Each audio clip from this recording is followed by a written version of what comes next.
எமோ அங்க பாருமா, அண்ணே வருது. ஏதோ சேலைய கையில வச்சிருக்குமா. என்னன்னு கேளு. இருடி மக்கா கேப்போம். ஏன் அவசரப்படுற? வாப்பா சின்னதர, என்ன கையில பட்டு சேலையெல்லாம் வச்சிருக்க?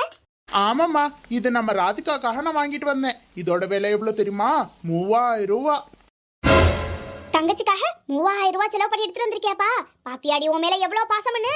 சரிம்மா, அதெல்லாம் இருக்கட்டும். சின்ன பொண்ணு வந்து கேட்டா இது 300 ரூபான்னு சொல்லிருங்க, சரியா? சரிப்பா, நான் அதே மாதிரி சொல்லிடுறேன்ப்பா. பாருடி, சேலை சூப்பரா இருக்கு. அன்னிக்காரிட்ட எதுவும் ஒளிராத, சரியா? இது 3000 ரூபாவா? 300 ரூபாய் சொல்லணும். எப்படி சொல்லுவ? 300 ரூபாய், சரியா? சரிம்மா.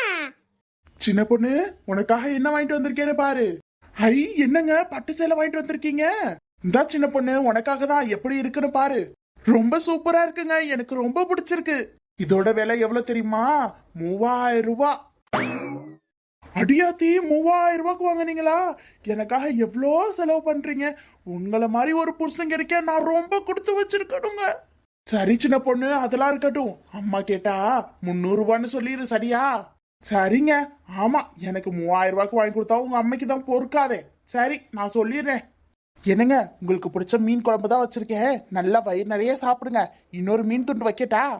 இல்ல சின்ன பொண்ணு, நான் சாப்பிட்டுட்டு வாங்கிக்கிறேன்.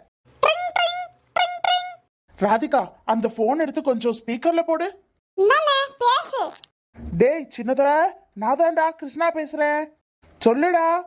காலையில எங்கேயோ 2 சேலை 500 ரூபாய்க்கு வாங்கினேன்னு சொன்னீல, அது எங்கடா? சொன்னீனா என் பொண்டாட்டிக்கும் வாங்கி கொடுப்பேன்டா. சீக்கிரம் சொல்லுடா.